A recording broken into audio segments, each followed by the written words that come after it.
Welcome to news cafe with Sridevi. వారు దిగి హస్తం గూటికి చేరుకుంటున్నారు. సో మరికొందరు కూడా గులాబీ గూటికి చేరుకునే అవకాశాలు ఉన్నాయి. వాళ్ళందరూ కూడా రెడీగా ఉన్నారని వార్తలు కూడా వినిపిస్తున్నాయి. దీనిపైన మనం డిస్కస్ చేద్దాం. డిబేట్లో పార్టిసిపేట్ చేస్తున్నారు. ప్రస్తుతం మనకి స్టూడియోలో ఉన్నారు డాక్టర్ శివకుమార్ గారు, కాంగ్రెస్ నేత. నమస్తే అండి శివకుమార్ గారు. Good morning, welcome to our show. ఏంటి అసలు వలసలు వరుసగా ఎందుకు కొనసాగుతున్నాయి? అసలు వలసలు కొనసాగడానికి, అక్కడ నుంచి మీ పార్టీలోకి రావడానికి కారణం ఏంటి? ప్రధాన కారణం. ముందుగా స్వతంత్ర టీవీ ప్రేక్షకులకు, మీకు ప్యానెల్లో ఉన్న వారికి నమస్కారం. ఒకటేమంటే వలసలు వెళ్తున్నాయంటే ఈ వలసలకి ముఖ్య కారణం గతంలో ఎవరైతే తెలంగాణ రాష్ట్ర ముఖ్యమంత్రిగా అధ్యక్షునిగా ఉండేనో ఆయన శ్రీకారం చుట్టిండు. దాంతోపాటు కాంగ్రెస్ పార్టీ అధికారంలోకి రాగానే పార్టీని కూలదోలిస్తాము, లేదంటే కాంగ్రెస్ పార్టీలో ఎమ్మెల్యేలు నాతో టచ్లో ఉన్నారు, కాంగ్రెస్ పార్టీ ప్రభుత్వాన్ని కూలదోస్తామని చెప్పి పదే పదే అనడము, దానికి తోడు బీజేపీ నాయకులు కూడా అదే దిశగా పయనించడము, అది కాంగ్రెస్ పార్టీకి కలిసి వచ్చిన అంశం. అయితే దాంట్లో ఈరోజు కాంగ్రెస్ పార్టీ గతంలో బీఆర్ఎస్ చేసినట్టు ఒక ఫ్యామిలీ పాలిటిక్స్ కానీ, లేకపోతే అటు నలుగురు కనుసంధానాలనే అటు బీఆర్ఎస్ మొత్తానికి 9.5 సంవత్సరాలు నడిచింది. కానీ కాంగ్రెస్ పార్టీలో ఎవరి మంత్రిత్వ శాఖలో వాళ్ళు రివ్యూ చేసుకోవడానికి కానీ, వాళ్ళ మంత్రిత్వ శాఖ మీద వాళ్ళకు పట్టు కానీ అధికారం కానీ కాంగ్రెస్ పార్టీలో ఉంది. అది గతంలో కూడా ఉండేది, ఇప్పుడు కూడా అదే స్టైల్లో కాంగ్రెస్ పార్టీ నడుస్తుంది. కానీ ఇక్కడ కేసీఆర్ అండ్ కంపెనీలో ఉన్నప్పుడు మటుకు కేసీఆర్, ఆ షాడో ముఖ్యమంత్రి కేటీఆర్ తప్ప మిగతా వాళ్ళని ఎక్కడ కూడా మాట్లాడలేదు. ఆయన మున్సిపల్ ఐటీ శాఖ మంత్రి ఉన్నా అన్ని శాఖలలో రివ్యూ కానీ ఏదైనా మాట్లాడాలని ఆయనే ఉంటుండే. కానీ ఈరోజు కాంగ్రెస్ పార్టీలో ఎవరి శాఖల వాళ్ళకి, ఎవరి మంత్రిత్వంలో వాళ్ళు రివ్యూ చేసుకొని ముఖ్యమంత్రి గారికి నివేదించడం. ఈరోజు ప్రతి సబ్జెక్ట్లో కాంగ్రెస్ పార్టీ మంత్రులు కానీ, ముఖ్యమంత్రి కానీ, లేకపోతే కాంగ్రెస్ పార్టీ శ్రేణులు కానీ కలిసికట్టుగా పోవడం జరుగుతుంది. గతంలో ఎన్నికలకు ముందు కాంగ్రెస్ పార్టీ ఏదైతే గర్వాపసి అనేది ఒక నినాదం తీసుకొచ్చిందో కాంగ్రెస్ పార్టీలకి వెళ్ళిన వాళ్ళు కానీ, దాంతోపాటు ఈరోజు కొత్తగా ఇంకొక ఏమైందంటే కాంగ్రెస్ పార్టీ నుంచి వేరే పార్టీలకు పోయినలే కాకుండా ఈరోజు కాంగ్రెస్ పార్టీలకు రావాలా, ఇక్కడ స్వేచ్ఛ ఉంది అన్న వాళ్ళు కూడా రావడం జరుగుతుంది. ఎన్నికలకు ముందు మా ముఖ్యమంత్రి రేవంత్ రెడ్డి గారు కానీ, కాంగ్రెస్ పార్టీ కానీ, మీరు గతంలో ఏదైతే కాంగ్రెస్ పార్టీని ఆపోజిషన్గా లేకుండా చేయడం జరిగింది, అది అప్పట్లో. ఇప్పుడు ప్రస్తుతానికి మీరేదైతే కాంగ్రెస్ పార్టీని అప్పట్లో ఉన్న వాళ్ళని బలవంతంగా భయపెట్టి తీసుకున్నాం, ఇప్పుడు మటుకు ఓపెన్గా దే ఆర్ కమింగ్. ఇప్పుడు వాళ్ళు కూడా ఏమంటున్నారంటే అప్పుడు మేము చేసాం, ఓకే, మరి మేము చేసిన పని ఇప్పుడు మీరు ఎందుకు చేస్తున్నారు? మీరు కక్ష తీర్చుకుంటున్నారా? అంటే శ్రీదేవి గారు, గతంలో కాంగ్రెస్ పార్టీ ఎప్పుడు కూడా మీ ప్రభుత్వాన్ని కూలదోస్తాము అని మా కాంగ్రెస్ పార్టీ నాయకులు కానీ ఎవరు కూడా అనలేదు.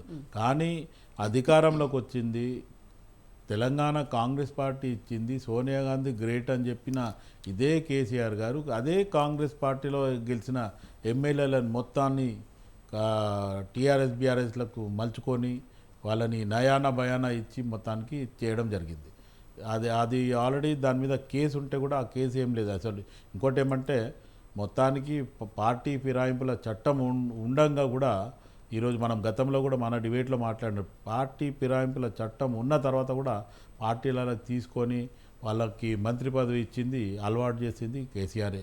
ఇంకోటి ఏమంటే ఈ 2014 తర్వాతనే ఈరోజు ఎలక్షన్ బడ్జెట్ కూడా ఇంతగానం పెరిగి ఖర్చు అవ్వడము, లేకపోతే ఎమ్మెల్యేలను కొనడము, ఎమ్మెల్సీలను కొనడము, ఇట్లాంటిది ఒక ధోరణి కేసీఆర్ తీసుకొచ్చింది. ఈరోజు తెలంగాణలో ఒక మంచి భాష, ఒక అభిమానం ఉన్న అది కూడా పక్కన పెట్టేసి ఈరోజు తిట్ల దండకం అంటేనే ఈరోజు తెలంగాణ భాష అనేలాగా తీసుకొచ్చి దాన్ని ఒక ముద్ర వేసి పెట్టిండ్రు.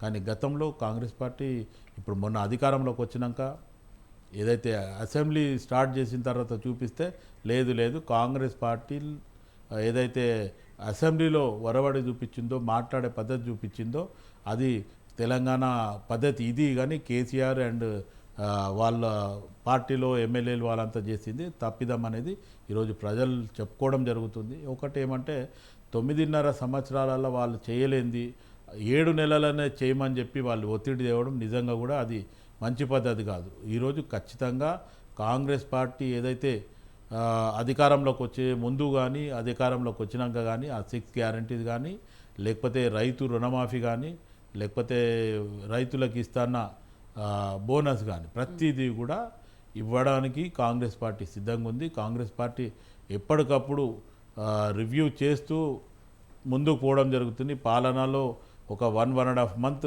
ఏదైతే పార్లమెంట్ ఎలక్షన్లు వచ్చి అక్కడ కూడా కొంచెం డిస్టర్బ్ జరిగింది.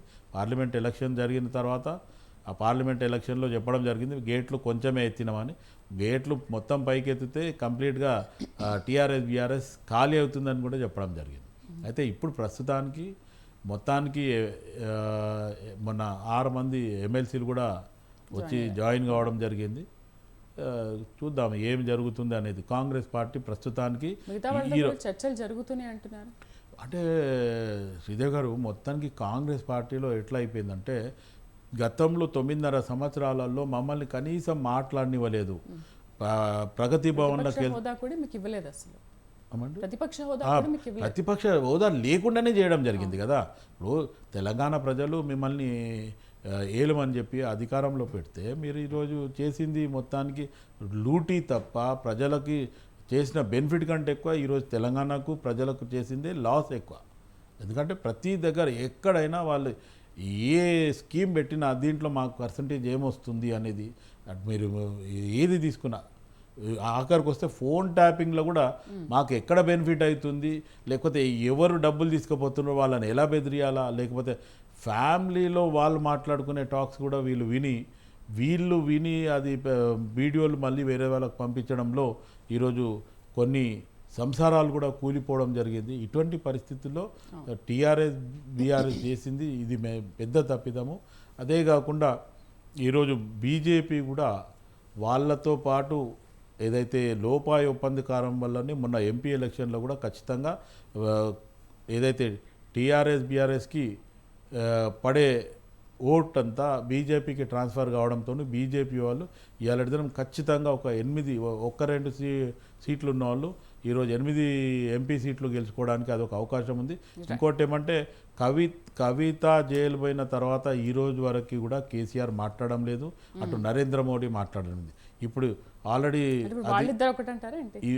మొత్తానికి ఖచ్చితంగా రేపు వితిన్ నో టైంలో కవిత విడుదలైతే కూడా మనం ఆశ్చర్యపడాల్సిందే. ఎందుకంటే ఎలక్షన్స్ అయ్యే వరకే మనం శత్రువులము, ఎలక్షన్ అయినాక మన మిత్రత్వం అట్టనే ఉంటుంది. ఎందుకంటే కేసీఆర్ ఈడ గల్లీలో కొట్లాడతాడు, ఢిల్లీలో దోస్తాని చేస్తాడు. అది మనకు ఆయన ఏం చేస్తాడు అనేది మొదటి నుంచి కూడా మనకు తెలుసు. రైట్, ఆ దోస్తాని గురించి మనం విశ్లేషకులు మాట్లాడదాం. ఎందుకంటే అంతకుముందు కేంద్రంతో అసలు ఎలాంటి సఖ్యత మెయింటైన్ చేశారనేది కూడా మనందరికీ తెలిసిందే. దాని గురించి మాట్లాడదాం. రైట్, మనతో పాటు రాజకీయ విశ్లేషకులు మన కోటేశ్వరరావు గారు గురించి జాయిన్ అయ్యారు. నమస్తే సార్, గుడ్ మార్నింగ్. సార్, ఒకప్పుడు అసలు వలసలు వెళ్ళాలి, లేకపోతే ఒక పార్టీ నుంచి ఇంకో పార్టీకి జంప్ అవ్వాలి అనుకుంటే పార్టీ కార్యకర్తలతో చర్చించడమా, లేకపోతే అధిష్టానంతో ఒకసారి ఫైనల్గా మాట్లాడడమా, ఇలాంటివి కొన్ని జరిగేవి. బట్ ఇప్పుడున్న పరిస్థితుల్లో ఎందుకు అసలు గుట్టు చప్పుడు కాకుండా ఒక పార్టీలోకి అర్ధరాత్రి పూట కండువాలు కప్పుకునే పరిస్థితి ఎందుకు ఏర్పడింది అంటారు? ఒకప్పుడు అలా ఉండేది రాజకీయం, బట్ ఇప్పుడు రాను ఇలా ఎందుకు తయారవుతుంది? దిగజారినటువంటి రాజకీయ విలువలు అది ఏ పార్టీ అని అట్లా ఏమి మనం మినహాయించనక్కర్లేదు. మొత్తం మీద చూసినప్పుడు వామపక్షాలు తక్కువ మంది ఉన్నా లేదా వాళ్ళు అధికారంలో ఉన్నప్పుడు కానీ మిగతా సందర్భాల్లో చూసినప్పటికీ వామపక్షాలు మినక మిగిలినటువంటి పార్టీలన్నీ ఫిరాయింపుల్ని ఏదో విధంగా ప్రోత్సహించడం అనేటువంటిది చేస్తున్నాయి. దాని ఫలితంగానే ఆ పార్టీలకు కూడా ఫిరాయింపులు జరుగుతున్నాయి. ఉదాహరణకి 1957-67 మధ్య అంటే 1957-67 మధ్య కాంగ్రెస్ పార్టీకి నుంచి 98 మంది ఎమ్మెల్యేలు కానీ ఎంపీలు కానీ ఫిరాయిస్తే దానిలోకి 419 మంది వచ్చారు. ఎందుకంటే ఫిరాయింపులు అనేటువంటిది వాళ్ళు ఏదో కొత్తగా జరుగుతున్నటువంటి పరిణామం కాదు. అది స్వాతంత్రం వచ్చినటువంటి మొదటి 10 సంవత్సరాల్లో చాలా నామమాత్రంగా అంటే దాదాపు నెగ్లెక్ట్ఫుల్ గా ఉన్నప్పటికీ ఆ తర్వాత నుంచి ప్రారంభం అనేటువంటిది జరుగుతూ ఉంది. అందుకే ఆ రీత్యా చూసుకున్నప్పుడు ముఖ్యంగా ఈ ఫిరాయింపుల నిరోధక చట్టాన్ని తీసుకొచ్చింది రాజీవ్ గాంధీ. అటువంటి రాజీవ్ గాంధీ ఫిరాయింపుల నిరోధక చట్టాన్ని తీసుకొచ్చినప్పుడు మరి కాంగ్రెస్ దాని స్ఫూర్తిని ఏ విధంగా పాటిస్తుంది, అమలు జరుపుతుందా లేదా అనేటువంటి చర్చ సహజంగానే ఉంటుంది. మిగతా పార్టీలకి బాధ్యత లేదా అంటే ఒక భారత పార్లమెంట్ ఒక చట్టాన్ని ఆమోదించిన తర్వాత దాన్ని గౌరవించడం అన్ని పార్టీలు ఇది. కానీ కాంగ్రెస్ కూడా అంటే మన రాష్ట్రం అని కాదు, లేదా ఇప్పుడని కాదు, గతంలో కూడా అధికారంలో ఉన్నప్పుడు అది అనేకమైనటువంటి ఇతర పార్టీలని నుంచి ఫిరాయింపులను ప్రోత్సహించినటువంటి చరిత్ర డెఫినెట్ గా ఉంది. అందుకని ఇవాళ మనం తెలంగాణలో జరుగుతున్నటువంటి పరిణామాల గురించి వంగట్లో అన్నింటూ అయ్యో ఎంట్రీలు ఏంటి అని చెప్పేసి అనుకున్నట్టుగా ఒక ఒకళ్ళు తమ హయాంలో ఫిరాయింపుల్ని అమలు జరిపితే రెండో వాళ్ళు అధికారానికి వచ్చినప్పుడు చేస్తున్నారు. అంటే దెబ్బకు దెబ్బ, కంటికి కన్ను పంటికి పన్ను అనేటువంటిది తప్ప తప్ప దీనిలో రాజకీయాలు కానీ లేకపోతే జనానికి సంబంధించినటువంటి అంశాలు కానీ లేవు అనేది మనకు స్పష్టం. అందువల్ల బీఆర్ఎస్ అనేటువంటిది డెఫినెట్ గా అది మొదటి నుంచి అందరూ ఊహిస్తున్నదే. ఎందుకంటే కాంగ్రెస్ కి గతంలో ఏ విధమైనటువంటి పరాభవాన్ని లేకపోతే పరిస్థితిని బీఆర్ఎస్ కల్పించిందో, ఇవాళ బీఆర్ఎస్ కి కాంగ్రెస్ కూడా అదే రకమైనటువంటి పరిస్థితిని తిరిగి ఇస్తున్నమ్మ వాయనం పుచ్చుకుంటున్నమ్మ వాయనం ఆ విధంగా జరగటం జరగటం అనేటువంటి అది అనివార్యమనే ఎన్నికల ఫలితాలు వచ్చినటువంటి మరుసటి రోజు నుంచి నాలాంటి వాళ్ళు అనేక మంది టీవీ చర్చల్లో చెప్తూనే ఉన్నారు. అందువల్ల బీఆర్ఎస్ లో మిగిలేది ఆ ముగ్గురు మిగులుతారా, లేకపోతే ఇంకోళ్ళు ఎవరైనా అంటే చేర్చుకోవడానికి వీలు లేనటువంటి వాళ్ళు, లేదా వాళ్ళకి మరొక దారి లేనటువంటి వాళ్ళు ఎవరైనా ఉంటే ఇంకా వాళ్ళు మిగులుతారా అనేటువంటిదే తప్ప బీఆర్ఎస్ దుకాణం ఖాళీ కావడం ఖాయం. దానికి ఉన్నటువంటి ప్రతిపక్ష హోదా కూడా పోతుంది అనేది కూడా ఈ సందర్భంగా మనం చెప్తాం. అంటే ఇలా ఒక్కొక్క వికెట్ పడిపోతున్న కొద్దీ బీఆర్ఎస్ శాసనసభాపక్షం విలీనమే లక్ష్యంగా అనుకోవచ్చా సార్? అంటే ఒక్కొక్క వికెట్ అంటే మొదట ఫిరాయింపుల నిరోధక చట్టంలో 1/3 అంటే 3/వంతు మంది చీలితే దాన్ని చీలికగా గుర్తించి చట్టబద్ధంగానే వాళ్ళ సభ్యత్వాలు నిలిచేవి. ఆ తర్వాత ఏంటంటే మరీ 1/3 అంటే వలసలు ఎక్కువైపోతున్నాయి అని చెప్పేసి దాన్ని 2/3 కి మార్చారు. అంటే 3/2 మంది చీలితేనే అది చీలిక కింద లేదా విలీనం కిందకి వస్తుంది అనేటువంటిది ఆ చట్టంలో చేసినటువంటి సవరణ. అందువల్లనే కాంగ్రెస్ లో 19 మంది గెలిచినప్పుడు ఒక్కొక్కళ్ళుగానే ముందు వాళ్ళు చేర్చుకున్నారు. ఎప్పటి వరకు చేర్చుకున్నారు? 12 మంది వచ్చే వరకు చేర్చుకున్నారు.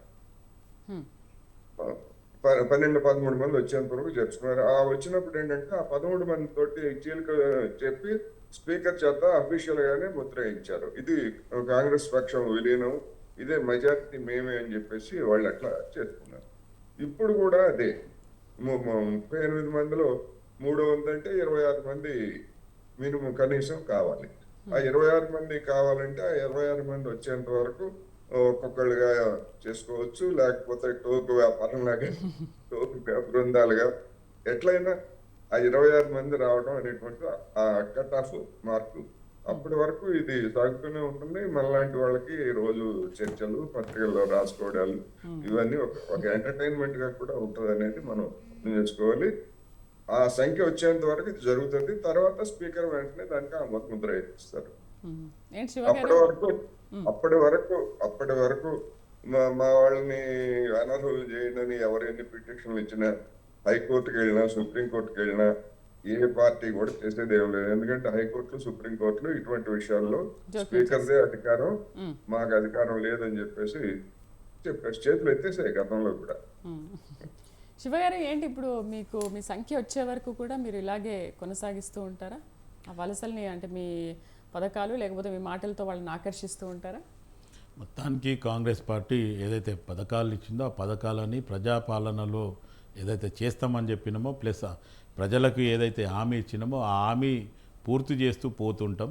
మిగతా కార్యక్రమంలో ఒకవేళ వచ్చిన వాళ్ళని వద్దు అనేది, ఎందుకంటే మీరు నేర్పిన విద్య నీరజాక్ష అని ఏదైతే గతంలో మనం అనడము ఆ ఒరవడిని ఈరోజు కాంగ్రెస్ పార్టీ బహుశా అట్టనే కొనసాగుతుంది. ఎందుకంటే మీరు మొత్తానికి ప్రతిపక్ష హోదా లేకుండా చేసినారు, రేపు కాంగ్రెస్ పార్టీ కూడా అధికారంలోకి వస్తే మీకు అదే గతి పడుతుంది అనేది గతంలో చెప్పడం జరిగింది. కానీ ముఖ్యంగా కేసీఆర్ చేసిన ఏదైతే కేసీఆర్ తవ్వుకున్న గుంతలో ఈరోజు కేసీఆర్ పడిపోయిండు అనేది మనం ఆలోచించవచ్చు. ఇంకోటి ఏమంటే ఆయన తట్టుకోలేని పరిస్థితులనే ఈరోజు ఏమంటాడంటే ఈ ఎవడు పోయినా పర్వాలేదు, మనం కొత్త తరం నాయకులని మనం తెలంగాణ మొదలయ్యిందే కొత్త తరం నాయకులతోనే.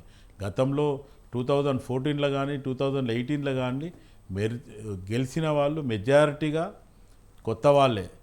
ఎందుకంటే తెలంగాణ ఉద్యమం అనే ఒక ఉద్దేశంతోనే ప్రోగ్రాం చేయడం జరిగింది.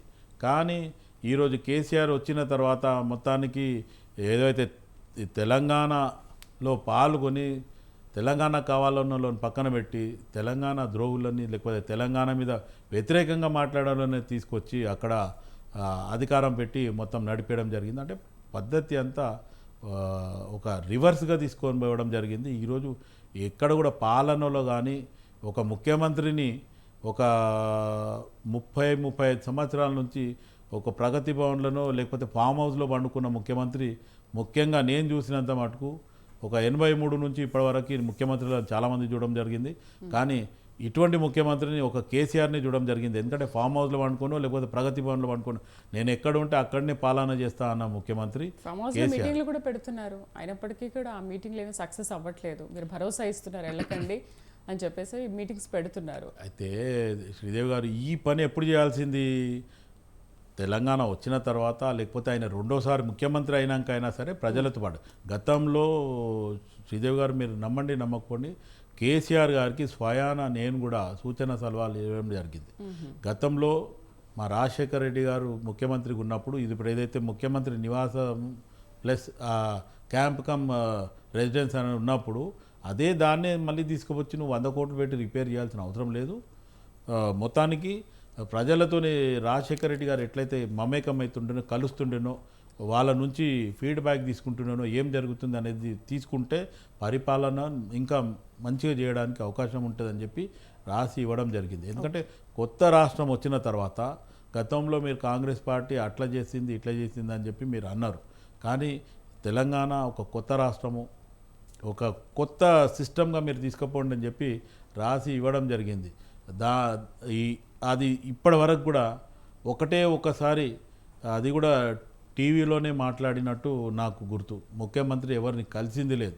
ఆయనకు నచ్చిన వాళ్ళు తప్ప ఒక ఎమ్మెల్యేలు ఒక మంత్రులు అనేది కూడా చూడకుండా, ఒక ఎమ్మెల్సీలు అనేది చూడకుండా 6 గంటలు అసలు ఆయన గురించి వేచి చూసి ఈరోజు కేసీఆర్ కలవడు పో అంటే వాపస్ పోయిన వాళ్ళు ఉన్నారు తప్ప ఈరోజు ఆ పరిస్థితి గతంలో కానీ ఇప్పుడు కానీ కాంగ్రెస్ పార్టీ లేదు. ఆర్ ఇంకోటి గతంలో తెలుగుదేశం హయాంలో కూడా ఈ పరిస్థితి లేదు. ఒక కేసీఆర్ మట్టుకు ఇది చరిత్రలో చెప్పుకోవడానికి మటుకు కేసీఆర్ది మటుకు ఇది చెప్పుకోవడానికి బాగా ఇది ఉంటుంది. మీరు ఇంతకుముందు మాట్లాడారు అంటే ఇక్కడ కొట్లాడుకున్నా కూడా గల్లీలో కొట్లాడుకున్నా ఢిల్లీలో దోస్తులు అని చెప్పేసి. బట్ బీఆర్ఎస్ 10 ఏళ్ల పరిపాలనలో ఎన్నిసార్లు కేంద్రంతో చర్చలు జరిపింది, ఎన్నిసార్లు ఢిల్లీకి వెళ్ళి నిధుల గురించి నిధుల సేకరణ గురించి మాట్లాడింది. అండ్ ఇక్కడికి ప్రధాని మోదీ ఎన్నో మీటింగ్స్ జరిగినప్పటికీ కూడా కేసీఆర్ ఎక్కడ ఏ ఒక్క మీటింగ్కి కూడా అటెండ్ అవ్వలేదు. అది చాలా చర్చనీయాంశమైంది మీడియాలో కూడా. సో మరి ఎందుకు దోస్తులు అని అంటున్నారు? ఇప్పుడు రేవంత్ చూసుకుంటే కేంద్రానికి వెళ్తున్నారు, ఢిల్లీ పెద్దల్ని కలుస్తున్నారు, నిధుల సేకరణ గురించి మాట్లాడుతున్నారు. బట్ దోస్తులని ఏ విధంగా అంటున్నారు మీరు? అంటే గతంలో కేసీఆర్కి ఏదైతే నరేంద్ర మోదీ గారికి మంచి సత్సంబంధాలు ఉండే. ఆ సెకండ్ టర్మ్ అయిన తర్వాత వాళ్ళ మధ్యన ఏమి జరిగింది అనేది వాళ్ళిద్దరే చెప్పాలి. అటు నరేంద్ర మోదీ గారు చెప్పాలా, లేదంటే కేసీఆర్ గారు చెప్పాలి. అది పక్కన పెడితే ఆయన చేసిన దాన్ని ప్రతి ఒక్కళ్ళు ఇటు కోటేశ్వరరావు గారు అసొంటోళ్ళు, మీ అసొంటోళ్ళు, మా అసొంటోళ్ళు ఖచ్చితంగా మనం చర్చ చేయడం జరిగింది. ఏదైతే ప్రధానమంత్రి వస్తున్నప్పుడు ప్రోటోకాల్ పాటించాలా, ఖచ్చితంగా రావట్లేదు, ఆరు అహంకారపూరితంగా కేసీఆర్ ఉంటున్నాడు అనేది చెప్పడం. ఇంకా అదే కాకుండా ఇటు గవర్నర్ని కూడా తిరస్కరించడము, గవర్నర్కి కూడా ఆమె ప్రోటోకాల్ రెస్పెక్ట్ ఇవ్వకపోవడం అనేది కూడా మనం మాట్లాడడం జరిగింది. కానీ ఈరోజు కాంగ్రెస్ పార్టీ అధికారంలోకి వచ్చినాక ఇప్పుడు కాంగ్రెస్ పార్టీ ముఖ్యమంత్రి అయిన రేవంత్ రెడ్డి గారు కానీ, బట్టి విక్రమార్క గారు ఉప ముఖ్యమంత్రి గారు ఖచ్చితంగా కలిసి వెళ్ళడం జరిగింది ఒక మర్యాదపూర్వకంగా. ఇంకోటి ఏంటంటే ఇప్పుడు సెంట్రల్లో బీజేపీ అధికారంలో ఉంది కాబట్టి రాష్ట్రానికి రావాల్సిన నిధులు కానీ లేకపోతే విధులు కానీ ఖచ్చితంగా కేంద్రం ఇవ్వాల్సిన వీటిని కూడా మనం అడిగి తీసుకుందాం. గత ప్రభుత్వంలో కేటీఆర్ అండ్ కంపెనీ చేసినట్టు మనం చేయాల్సిన అవసరం లేదు. మనకు ప్రజల సంక్షేమం కానీ అభివృద్ధి ముఖ్యమనే ఉద్దేశంతోనే ఈరోజు వాళ్ళని కలవడము. ఖచ్చితంగా మొత్తానికి కాంగ్రెస్ పార్టీ బీజేపీని ఏదైతే ఆపోజిషన్ పార్టీగా విమర్శించడమే, ఏదైతే తెలంగాణ రాష్ట్రం అభివృద్ధి గురించి మళ్ళీ నిధుల గురించి కానీ లేకపోతే మనకు రావాల్సిన విభజన హామీ చట్టం గురించి కానీ మిగతా విషయాల గురించి కానీ బీజేపీ ప్రభుత్వాన్ని ఖచ్చితంగా అడిగి తీసుకోవడమే అనేది కూడా చెప్పడం జరిగింది. రైట్ కోటేశ్వరరావు గారు, సో మనం ఈ వలసలు చూసుకుంటే ఇక్కడతో ఆగిపోతాయా, లేదు మీరు అన్నట్టుగా ఆ నంబర్ గేమ్ వచ్చే వరకు కూడా ఇలాగే కొనసాగుతూ ఉంటాయి అనుకోవచ్చా? ఎందుకంటే ఒకవైపు ప్రజల విమర్శలు కానీ విశ్లేషకుల విమర్శలు కానీ ఏంటంటే అసలు పాలన మీద కానీ నిరుద్యోగుల ధర్నా విషయంలో కానీ మరొక పథకాల విషయంలో కానీ కాన్సన్ట్రేషన్ చేయట్లేదు, కానీ ఈ వలసలు ఆ పార్టీ నుంచి పార్టీలోకి ఎలా లాక్కోవాలనే వాటి మీదనే సీఎం కాన్సన్ట్రేషన్ పెడుతున్నారు అన్న విమర్శలు చాలా ఎక్కువగా వినిపిస్తున్నాయి కదా. అది కొంతమేరకు వాస్తవమే అనేది నా అభిప్రాయం. ఎందుకు అంటే చేసినటువంటి వాగ్దానాలు అమలు అనేటువంటి దానికి వచ్చేసరికి డబ్బులు కావాలి. ఇవాళ రేవంత్ రెడ్డి సర్కార్కి ఎన్నికలకు ముందే చెప్పాం. ఎందుకంటే చేసినటువంటి వాగ్దానాలు కావచ్చు, అసలు వాగ్దానాలు చేయకపోయినా కానీ గత ప్రభుత్వ పథకాలనే అమలు జరపాల్సి వచ్చినా కానీ రాష్ట్ర ప్రభుత్వం దగ్గర నిధులు ఉండవు అనేటువంటిది అందరికీ తెలిసినటువంటి సత్యం. ఎందుకంటే కాంగ్రెస్ పార్టీ ప్రతినిధులు లేదా రేవంత్ రెడ్డి గారి రాష్ట్రాన్ని అప్పులు పాలు చేశారు. ఆ అప్పులకే మొత్తం వచ్చినటువంటి ఖజానా అంతా సరిపోతుంది అనేటువంటిది వాళ్ళు కూడా చెప్పారు. చెప్పడమే కాదు, ఇప్పుడు ఉద్యోగులకు సంబంధించినటువంటి డిఏ ఇంక్రిమెంట్లు కానీ లేదా ఇతర బకాయిలు కానీ ఇవన్నీ కూడా మొత్తం పెండింగ్ లో పెట్టినటువంటి పరిస్థితిని మనం చూసాం కేసీఆర్. అందువల్ల ఇవాళ రేవంత్ రెడ్డి గారికి వచ్చినటువంటి పరిస్థితి చూస్తే నిజానికి అప్పులు చేయకపోతే రోజు గడవనటువంటి పరిస్థితి. ఒక విధంగా చెప్పాలంటే మన అందరికీ అర్థమయ్యేటువంటి వాటిలో అడ్డా మీద కూలి బతుక ఎట్లా ఉంటుందో, అంటే ఆ రోజు పని చేసుకొని ఆ రోజు డబ్బులు తీసుకొని సాయంత్రం వంట చేసుకొని తింటే తప్ప కుటుంబం గడవనటువంటి అడ్డా మీద కూలి బతుకులాగా ఇవాళ రాష్ట్ర ప్రభుత్వం, అదేంటి దాని అర్థం రాష్ట్ర ప్రభుత్వం ఏదో కించపరుస్తున్నానని కాదు, ఉన్నటువంటి వాస్తవ పరిస్థితి అప్పులు తీసుకుంటే తప్ప జీతాలు కానీ లేదా పెన్షన్స్ కానీ ఇటువంటి వాటిని చెల్లించలేనటువంటి పరిస్థితి ఇవాళ మనకి కనిపిస్తూ ఉంది. పక్కనే ఉన్నటువంటి ఆంధ్రప్రదేశ్ లో ఇంకా దారుణంగా ఉంది. అక్కడ కూడా చంద్రబాబు నాయుడు గారు అదే పరిస్థితిలో ఉన్నారు. అందువల్ల రెండు రాష్ట్రాల్లో ఉన్నటువంటి పరిస్థితి అది. ఎవరు అధికారానికి వచ్చినా లేదా గత పాలకులే తిరిగి అధికారానికి వచ్చినా గానీ ఇదే విధమైనటువంటి పరిస్థితి ఉంటుంది.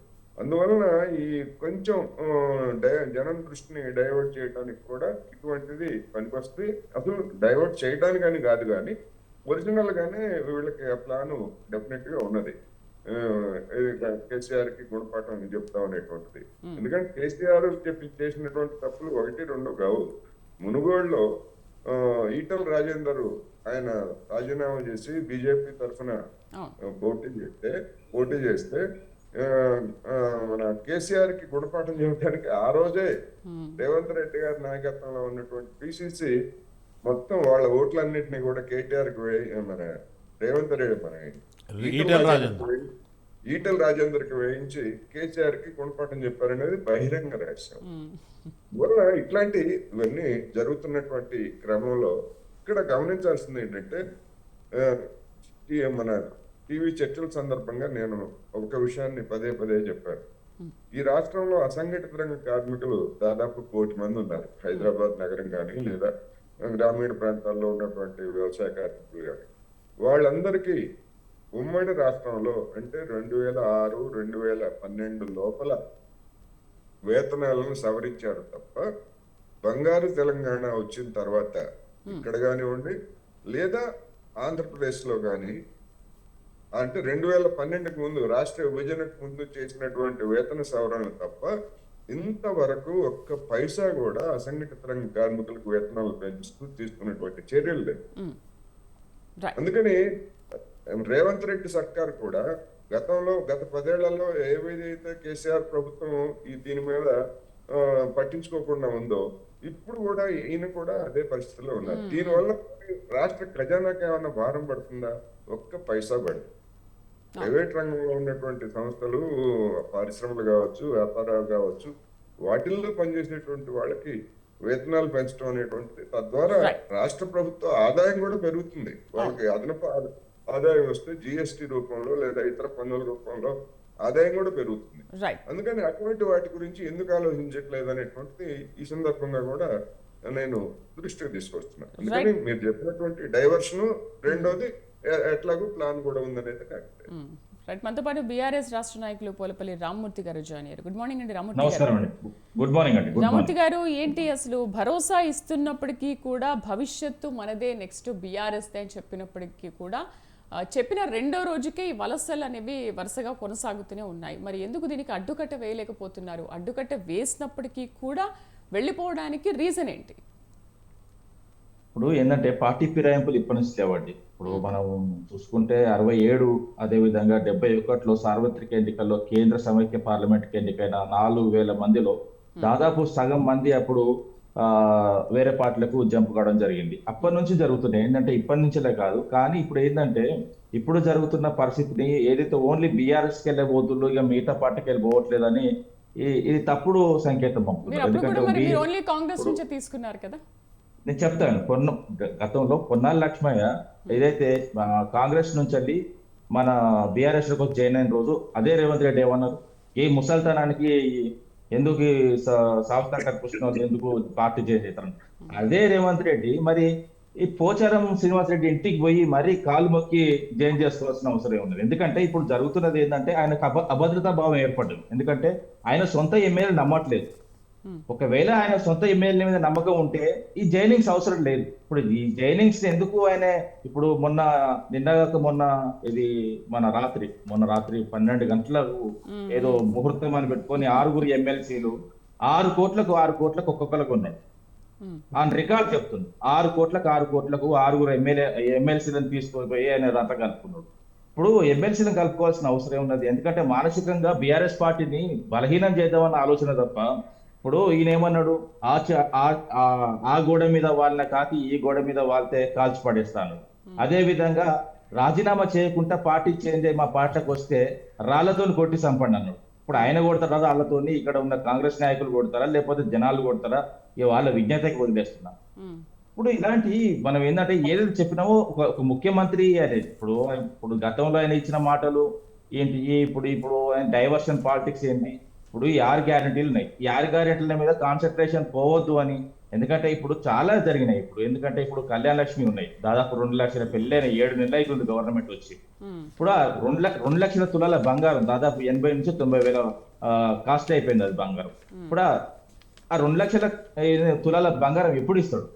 అదే విధంగా ఇస్తా అన్నారు. ఇప్పుడు ఉద్యోగాలు వచ్చిన సంవత్సరంలోనే ఉద్యోగాలు 2 లక్షల ఉద్యోగాలు ఇస్తా అన్నాడు. మేము ఇచ్చిన 30,000 ఆయన ఖాతాల నుంచి 1,70,000 ఇస్తే అయిపోద్ది అనుకున్నాం.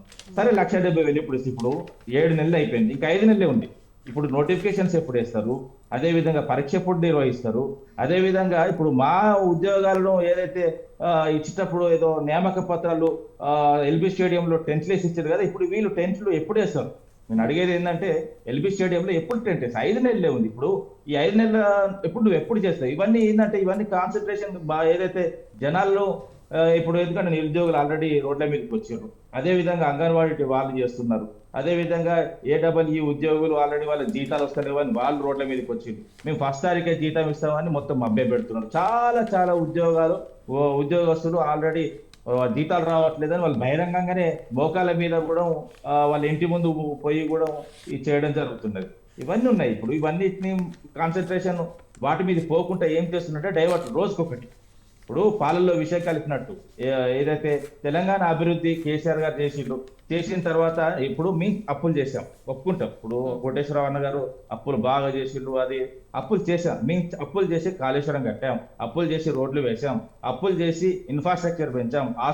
ఏదైతే 33 జిల్లాలకు సంబంధించిన మెడికల్ కాలేజీలు కట్టాం, అదే విధంగా ఆసుపత్రులు కట్టాం. చాలా చేశాం ఇట్లా. కానీ ఇప్పుడు నువ్వు వచ్చిన 7 నెలల్లో 30,000 కోట్లు అప్పు తీసుకొచ్చినావు. వీటితో నువ్వు ఏం చేసినావు కొత్తగా? నేను సూటిగా అడుగుతున్నా కాంగ్రెస్ నాయకులు, ఈ 30,000 కోట్లతోని మీరు ఏ కొత్త ప్రాజెక్టు తెలంగాణకు తెచ్చారు? వీళ్ళకు విజన్ లేదండి. ఏదో లక్కలు అయిపోయినారు. ఒకటిసారి టక్కున ఏంటంటే కొంత మా మీద 10 ఏళ్ల తర్వాత, ఇప్పుడు ఏదైనా ఏ రాష్ట్రంలో దేశవ్యాప్తంగా చూసుకుంటే 10 ఏళ్ల తర్వాత కొంత వ్యతిరేకత రావడం కామన్. ఆ వ్యతిరేకత ఏదో వీళ్ళకి ప్లస్ అయింది తప్ప రామూర్తి గారు ఏదో 10 ఏళ్ల తర్వాత వ్యతిరేక కాదు. తెలంగాణ ఎప్పుడైతే ఏర్పడిందో కేసీఆర్ చేసింది ప్రతి దగ్గర కూడా మాయమాటలు, మోసపూరితమైన స్కీమ్లు తప్ప వాళ్ళు చేసిన ప్రజల సంక్షేమం కంటే దోచుకుంది దాచుకుంది ఎక్కువ. ఎవరు కనబడట్లేదు నాకు మీరు స్క్రీన్ మీద కనబడట్లేదు. మీరు చెప్తే నేను డాక్టర్ శివ గారు, డాక్టర్ శివ గారు ఏ పార్టీ నుంచి అండి? టిపిసిసి అధికారి ప్రతినిధి. ఓకే శివ గారు ఇప్పుడు మీరేం చేసిందో మేమేం చేసినాం అన్నది మనం మొత్తం ఒక చర్చ పెట్టుకుందాం. ఇప్పుడు మేమేం చేసినాం, ఇప్పుడు మీరు కూర్చుంటున్న, ఇప్పుడు ఏదైతే మీరు కూర్చుంటున్న సీఎం సీటు కూడా మేము కట్టింది. ఒకవేళ మీ కలెక్టర్లు, ఇప్పుడున్న కలెక్టర్లు ప్రతి కలెక్టర్ ఆఫీస్ కట్టింది సముదాయాలు మేము కట్టినాయే. మీరు ప్రతి దగ్గర రామూర్తి గారు ఒక్క మాట, రామూర్తి గారు ఒక్క మాట, మీరు అన్న మాటకే మీరు చెప్పింది మాట్లాడండి. మధ్యలో మీరు మాట్లాడేటప్పుడు నేను రాలేదు. రామూర్తి గారు మేము కట్టిన సెక్రటరియట్ లో మీ ముఖ్యమంత్రి కూర్చుంటే మీరు ఎవరు గురించి కట్టిండ్రు? నేను మాట్లాడుతుంటే భయం స్టార్ట్ అవుతుంది. కూర్చోరాదంటే సైలెంట్ గా కూర్చోరాదంటే ఏమవుతుంది? ఇప్పుడు చెప్తా వినండి. ఎందుకంటే ఇప్పుడు తెలంగాణ రాష్ట్రం వచ్చిన తర్వాత ఎట్లుండే తెలంగాణ, ఎట్లయిన తెలంగాణ, హైదరాబాద్ ఎట్లా డెవలప్ అయింది, మేము ఏదైతే డెవలప్ చేసిపోయామో మీకు జనాలు మేము అధికారం తీసుకొచ్చింది, ఇంకా దాన్ని బెటర్ గా చేయండి. మీకు అవకాశం వచ్చింది, దాన్ని బెటర్ గా చేయండి. అంతే తప్ప కానీ అందులో అవినీతి జరిగింది, ఇంట్లో అవినీతి జరిగిందని పాలల్లో విషయం కలిపినట్టు, అమృతంలో విషయం కలిపినట్టు గది కాదు. మీరు చేయాల్సింది, మీరు దేనికి వచ్చిళ్ళు 6 గ్యారంటీలు అమలు చేయడానికి జనాలు మీకు పట్టం కట్టారు. అదే విధంగా అభివృద్ధి చేయమని మీకు పట్టం కట్టారు. ఆ వ్యవస్థ మీద ఉండాలి. కానీ ఎమ్మెల్యే కొనుగోలు, నువ్వు మొన్న ఏమన్నావు? ఎమ్మెల్యే కొనుగోలు నువ్వు వ్యతిరేకిస్తా అన్నావు. కాంగ్రెస్ పార్టీ హైకమాండ్ కూడా, రాహుల్ గాంధీ కూడా మొత్తం ఆన్ రికార్డ్ చెప్పిండు. మరి చేస్తున్నది ఏంటిది? మీ అబద్ధాల ప్రచారం, అబద్ధాల కథ అంటారు. ఇప్పుడు మేము పథకాలు డైరెక్ట్ ఇచ్చినాం.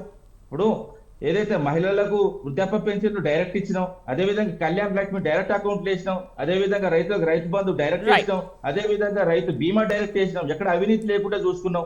కానీ ఇప్పుడు ఏంటంటే మేము చేసిన దాంట్లో మీరు రంధ్రావేశన చేసి అవినీతి జరిగిందని జనాలకు చెప్తే దాని ద్వారా మీరు లబ్ధి పొందొచ్చని ఆలోచిస్తున్నారు తప్ప మీరు అర్థమవుతలేదు.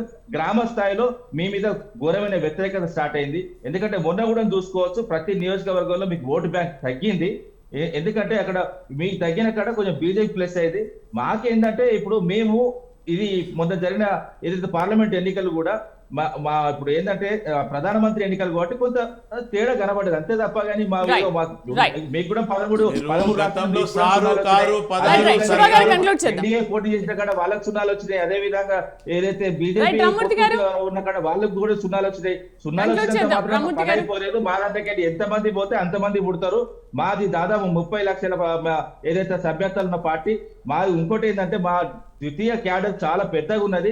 ఒకవేళ మా ద్వితీయ క్యాడర్ బయటకు ఇప్పుడు వాళ్ళనే మీరు కాపాడుకోవాలి. రైట్, డిబేట్ లో పార్టిసిపేట్ చేసినందుకు టీపీసీసీ రాష్ట్ర అధికార ప్రతినిధి డాక్టర్ శివకుమార్ గారికి, అలాగే పోలపల్లి రామ్మూర్తి గారికి, బీఆర్ఎస్ రాష్ట్ర నాయకులు మణి కోటేశ్వరరావు గారికి థ్యాంక్ యూ అండి. Thank you very much. మొత్తానికి బీఆర్ఎస్ ఎంత అడ్డుకట్ట వేసినప్పటికీ, ఫామ్ హౌస్లో మీటింగ్లు పెట్టినప్పటికీ కూడా వలసలు మాత్రం ఆగట్లేదు. మరి ఇక్కడితో అయినా వలసలు ఆగుతాయి, ఇంకా ఈ చేరికలు కొనసాగుతూనే ఉంటాయి. వచ్చే రోజుల్లో చూద్దాం. ఇది వాళ్ళ న్యూస్ కేఫ్ శ్రీదేవి. రేపటి న్యూస్ కేఫ్లో మళ్ళీ కలుద్దాం. Stay with us.